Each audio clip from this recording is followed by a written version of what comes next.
Medical Property Trust après être descendu à 3 $ l'action. Est-ce que c'est la fin de cette entreprise avec plus de 17% de rendement du dividende? Est-ce que c'est une entreprise toujours intéressante aujourd'hui ou pas? Est-ce qu'on va pouvoir jouer sur son retournement? On va se poser cette question aujourd'hui. Avant de commencer, je tiens à vous rappeler que cette vidéo ne consiste pas en un conseil d'investissement. Je ne suis absolument pas conseiller financier. Ces vidéos consistent seulement en une analyse quantitative, technique et qualitative d'une entreprise. Donc aujourd'hui on est sur Medical Property Trust. Donc qu'est-ce qu'on va regarder en premier? On va regarder un petit peu la viabilité du business. En second lieu, on va s'intéresser à la valorisation. Et en troisième à la fin, comme d'habitude, je donnerai mon avis sur l'entreprise. Donc Medical Property Trust, on va tout de suite aller sur investing.com et donc aller voir donc ce petit article. Donc les actions de Medical Property Trust ont connu une baisse vendredi suite à l'annonce de la société d'entreprendre des actions pour collecter les loyers impayés et les prêts en cours de Steward Healthcare System. Donc qui est le premier client de Medical Property Trust. Donc en outre, elle a dévoilé des stratégies et des mesures visant à réduire et de manière significative le risque financier lié à Steward. Donc qui a reporté le paiement d'une partie de ses loyers pour le mois de septembre et d'octobre. En outre, malgré l'obtention des fonds supplémentaires pour une opération de scission de sa division de laboratoire non essentielle au cours du 4e trimestre, Steward a informé Medical Property Trust de sa proposition de trésorerie qui avait souffert en raison de changements substantiels dans les conditions de paiement avec ses fournisseurs. Donc elles ont diminué de plus de 29% ses actions, bien que Steward ait effectué des paiements partiels de loyers chaque mois. Le montant cumulé des loyers impayés dans le cadre de son contrat de bail avec Global s'élevait environ à 50 millions de dollars au 31 décembre.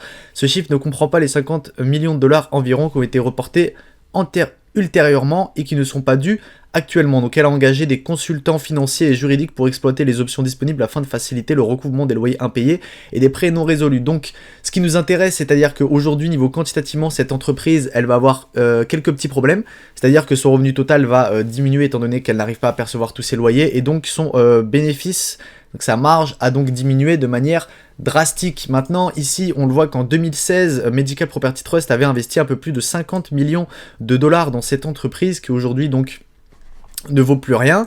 Donc ici on le voit ici, c'est une entreprise qui a été fondée en 2008 par Ralph Delator, donc un physicien américain. Et donc en gros c'était au départ du private equity d'une firme en 2010 qui après la transaction devient une propre compagnie qui s'appelle donc Steward Healthcare. Donc elle a à peu près 3 millions de patients à risque et donc des assurances à peu près en Arizona, dans l'Arkansas, en Floride, en Louisiane, en Massachusetts, etc. Donc dans pas mal d'endroits. Ensuite, on nous dit voilà qu'en 2016, elle avait à peu près 1,25 Real Estate Investment. Medical Property Trust a payé 50 millions pour avoir 5% de la compagnie. Donc le deal a été finalisé en 2017, c'est-à-dire qu'aujourd'hui, si Medical Property Trust a un problème avec Steward, en plus de perdre l'argent de ses loyers, elle va donc perdre l'argent qu'elle avait pu investir dans cette compagnie. Cette entreprise fait pas mal d'acquisitions et donc maintenant elle commence à vendre de plus en plus des hôpitaux. Donc là on le voit dans l'Utah avec Common Spirit Health qu'elle a vendu.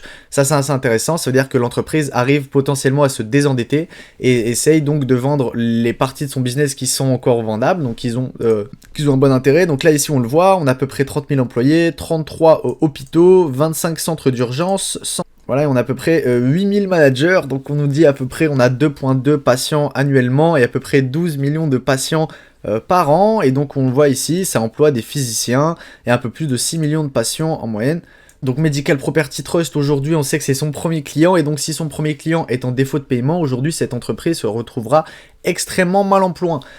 Aujourd'hui, on sait qu'elle a un dividende donc, qui représentait une manière très significative et donc on l'a réduit. Vous le voyez ici, on est passé à 0,14 et à 0,13, donc ce qui nous donne à peu près 40 centimes, voire 50 centimes environ, ce qui nous donnerait à peu près, donc on va essayer hop là de le calculer à ce niveau-là. On serait à peu près sur du 15 à 16% de rendement du dividende aujourd'hui malgré la baisse de ce dividende alors qu'on avait pu monter donc voilà des rendements à peu près à 20%, etc. Donc là ils nous disent 17,49%. On va regarder ce que pensent les analystes du bénéfice par action, donc il devrait continuer d'augmenter même si aujourd'hui on devrait avoir quand même une sacrée baisse, il devrait continuer d'augmenter en 2026, arriver à 0,79, ce qui nous donnerait aujourd'hui un rendement sur coût d'acquisition à peu près à 20%, sachant qu'une rate est obligée de vous verser 90% des bénéfices nets, donc un petit peu moins de 70 centimes, ce qui nous donnerait voilà un peu plus de 20%. 10% de rendement. Donc aujourd'hui, évidemment, ça nous paraît être assez important. Et en termes de bilan, on voit qu'en valeur comptable par action, on est à peu près à 13, qui nous donnerait une décote substantielle extrêmement importante. Même si on va aller quand même essayer de regarder un petit peu les actifs, on voit qu'on a assez peu de liquidité, pas mal de créances totales. C'est-à-dire qu'il y a beaucoup de personnes qui nous doivent de l'argent, bah, on l'a vu avec Stewart. Et ensuite, voilà, en investissement à long terme, on a beaucoup de participation dans certaines autres compagnies. Et ensuite, en termes de immeubles et usines, etc., donc ça, on voit qu'on n'en a pas. Et en termes de goodwill, par contre, ici, eh ben, apparemment, on n'en a pas. Donc, on n'a pas fait d'acquisition. On a surtout des participations minoritaires dans des boîtes. C'est-à-dire qu'ici, on ne va pas le voir de goodwill, étant donné qu'elle n'a pas fait d'acquisition en termes propres. Maintenant, en termes des statistiques, est-ce que le nombre d'actions augmente ou diminue? On voit que le nombre d'actions augmente de manière exceptionnelle, hein, donc ça c'est tout à fait normal. On est sur une rate qui augmente son nombre d'actions, alors après on est quand même sur un nombre d'actions qui augmente de manière très très significative. On a assez peu d'employés, on a un nombre d'actionnaires qui bouge pas, on a des marges brutes qui diminuent, on a des marges opérationnelles qui sont à peu près stables et des marges EBITDA qui même sont en augmentation en moyenne, donc à peu près stables voire en augmentation, et des marges nettes qui augmentent de manière très très significative. Sauf que on a un compte de résultat avec un revenu total qui diminue, voire qui diminue de manière extrêmement séquentielle, c'est-à-dire de manière très très importante. Même si ici vous le voyez, le revenu total ne faisait que d'augmenter en termes annuels, on a eu des dépréciations assez importantes. Là ici vous le voyez, ici on a eu une dépréciation assez importante, donc ça à aller regarder dans vos rapports financiers, parce qu'en termes seulement de chiffres, on se dit que l'entreprise arrive à peu près à sortir la tête de l'eau, même si, donc on va aller le voir ici, en termes de free cash flow, on a aussi une diminution qui est quand même un peu plus importante. En termes ici d'investissement, donc on voit achat, vente de placement, on voit qu'elle aussi, elle essaye de se désendetter en allant vendre des placements, c'est-à-dire en allant vendre un petit peu des hôpitaux, etc., donc ce qu'elle possède. On a des dépenses d'immobilisation qui, donc ici, étaient un peu plus importantes, étant donné qu'on a une dépréciation plus forte, et ensuite, à certains endroits, vous avez vu des dépenses d'investissement extrêmement importantes.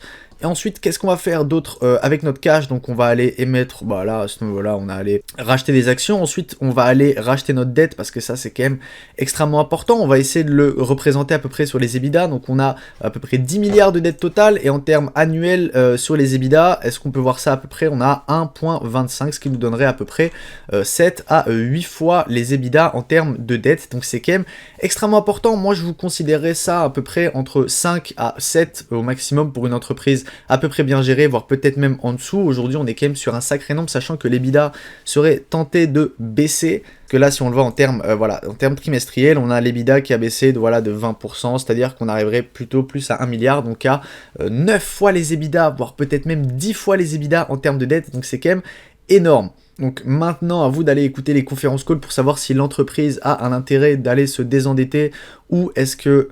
Parce qu'ici, on va essayer de le regarder là, voilà, charge d'intérêt sur la dette par rapport aux bénéfices d'exploitation. En fait, on est extrêmement endetté, et on voit que c'est très dangereux pour l'entreprise. Par contre, produit hors exploitation et charges, on a évidemment, voilà, participation aux bénéfices avant impôt, on a des dividendes que nous paye à ce niveau-là. Donc dans notre bilan, vous avez vu qu'on avait dans les totals d'actifs immobilisés l'investissement à long terme et l'investissement dans des filiales non consolidées qui augmentent de manière significative, c'est-à-dire qu'on reçoit des dividendes des entreprises dans lesquelles on a pu investir de manière, donc comme Stewart, où on a pu avoir 5% de capital, Medical Property Trust, vous verrez dans le bilan, a donc des actifs financiers dans à peu près énormément d'entreprises. Maintenant, est-ce que ça va pouvoir la sauver? Est-ce que ça va pouvoir donc annuler? Ici, vous le voyez, son revenu hors exploitation qui est quand même assez négatif, c'est-à-dire que la dette pèse énormément sur notre bénéfice d'exploitation, même si c'est notre cash flow qui nous intéresse. On sait qu'on va avoir, voilà, une évolution du fonds de roulement qui va être négatif chaque année, même si on a quand même assez peu d'intérêt, on a quand même assez peu de personnes qui travaillent, donc on a des variations de comptes débiteurs et des variations de comptes créditeurs qui donc ne parviennent pas à effacer nos comptes débiteurs, c'est-à-dire à qui nous devons de l'argent.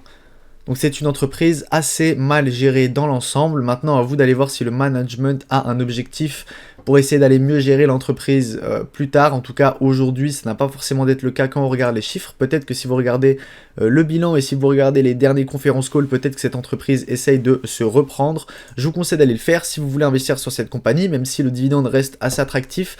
Vous avez quand même une belle pente baissière, hein, c'est-à-dire que là, vous le voyez, elle est toujours au-dessus de sa moyenne 50 jours, et donc on l'a complètement pété, donc potentiellement on pourrait encore aller encore plus bas, jusqu'à, voilà, vous le voyez, c'est-à-dire qu'à partir du moment où en fait on commence à retoucher notre moyenne 50 jours, on la brise, et puis ensuite on la retouche, on la monte et on la brise, donc il faut faire extrêmement attention. On va quand même essayer de mettre ici la moyenne 200 jours pour aller un petit peu essayer de voir à peu près à combien est-ce qu'elle est sur 200 jours. On a une moyenne mobile qui s'établit à peu près à 6,46, c'est-à-dire que depuis un certain moment, elle est en dessous de sa moyenne mobile, et donc tant qu'elle ne l'aura pas transpercée par le haut, je ne pense pas qu'on aurait forcément un signal d'achat, sachant qu'en plus maintenant on est passé sur une valorisation négative, étant donné que notre revenu net, même si c'est pas celui-là qu'il faut prendre, c'est beaucoup plus le free cash flow, notre revenu net est devenu négatif. Voilà. Si vous appréciez ce genre de vidéo, n'hésitez pas à mettre un like et vous abonner, et moi je vous dis à bientôt.